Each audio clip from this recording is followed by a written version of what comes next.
Bonjour à toutes et à tous. Je vous fais cette petite vidéo que j'espère rapide pour guider ceux et celles qui pourraient avoir des problèmes pour déposer leur résumé sur la plateforme ScienceConf qu'on utilise pour les inscriptions et le dépôt des résumés pour le congrès de l'APF 2026. Donc une fois que vous avez votre résumé qui est prêt, écrit, rédigé à l'aide du modèle qu'on vous donne et que je vous remontre à gauche, on va se rendre sur la plateforme ScienceConf. Voilà la page d'accueil. Et la première action à prendre, c'est de se connecter.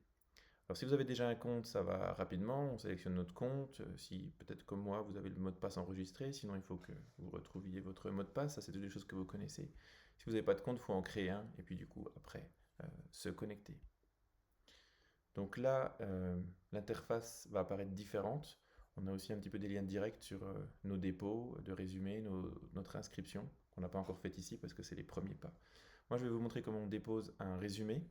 Dans le dépôt de résumé, on vous remet quelques instructions ici, mais qui ne sont pas forcément utiles si vous avez bien déjà téléchargé le modèle de dépôt des résumés. On va directement dans l'onglet Déposer un résumé.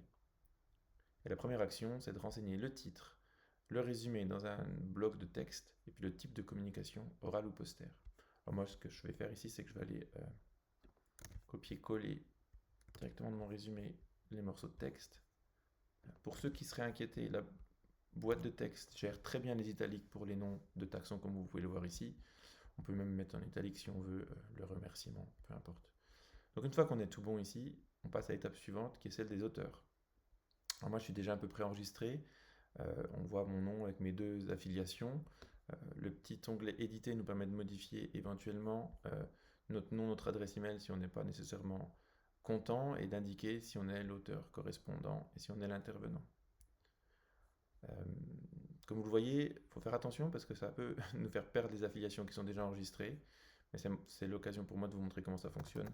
On va aller retaper Université de Lausanne en Suisse. On peut mettre plus d'informations, des adresses, un certain nombre de référentiels qui nous aident à les retrouver si vous voulez utiliser. Mais ce qui est vraiment nécessaire, c'est juste le nom et le pays qui sont indiqués par le petit astérix. OK. Je peux ajouter une deuxième affiliation en utilisant le bouton Ajouter une affiliation. On va reprendre mon affiliation Ipanema CNRS. Le pays, c'est la France. Et à chaque fois qu'on a le pays France, on nous demande les tutelles. Je vais essayer de le faire rapidement. Moi, j'ai le CNRS.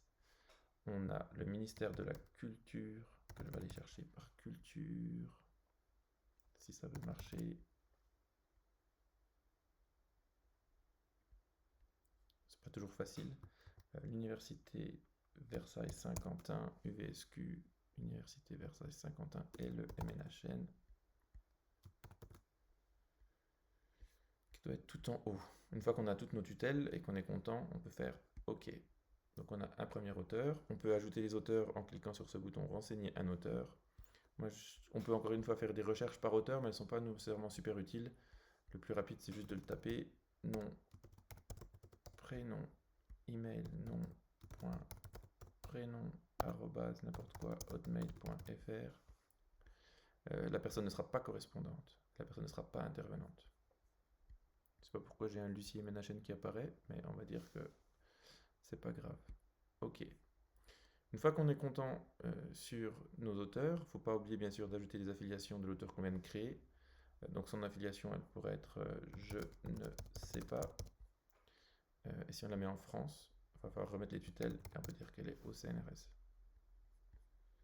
Et je suis content, OK.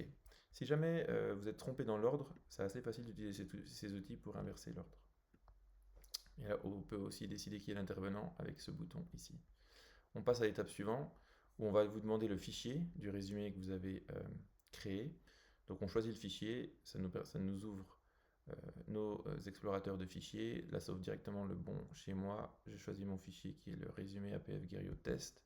Je double-clique dessus ou je fais ouvrir. Puis ensuite, il ne faut pas oublier de le téléverser. Et donc il arrive ici dans cet onglet fichier. On peut choisir le type de fichier, poster, son, image, vidéo, présentation, autre. On peut laisser poster, ça c'est pas un problème. Une fois qu'on est content, on fait juste étape suivante. On a notre récapitulatif avec le titre de mon résumé, mes auteurs, leurs affiliations. Vous inquiétez pas si les numéros ici sont pas corrects, ça c'est juste un affichage bizarre de la plateforme. On a le texte du résumé et puis nous, pour faciliter la création d'un livret de résumé, on peut récupérer votre fichier texte ici, qui sera facile à mettre en place si vous n'avez pas complètement respecté les consignes. Et une fois qu'on est prêt, on dépose, et très rapidement, normalement, on reçoit le fait que notre soumission a été prise en compte. Donc vous recevez un email que vous avez déposé, le résumé. Moi et d'autres organisateurs, on reçoit aussi l'information pour suivre un peu tout ce qui se passe. Et puis voilà, ça, le petit bruit, c'était typiquement moi qui ai reçu l'email que j'avais bien soumis un résumé. Voilà, merci beaucoup et à bientôt.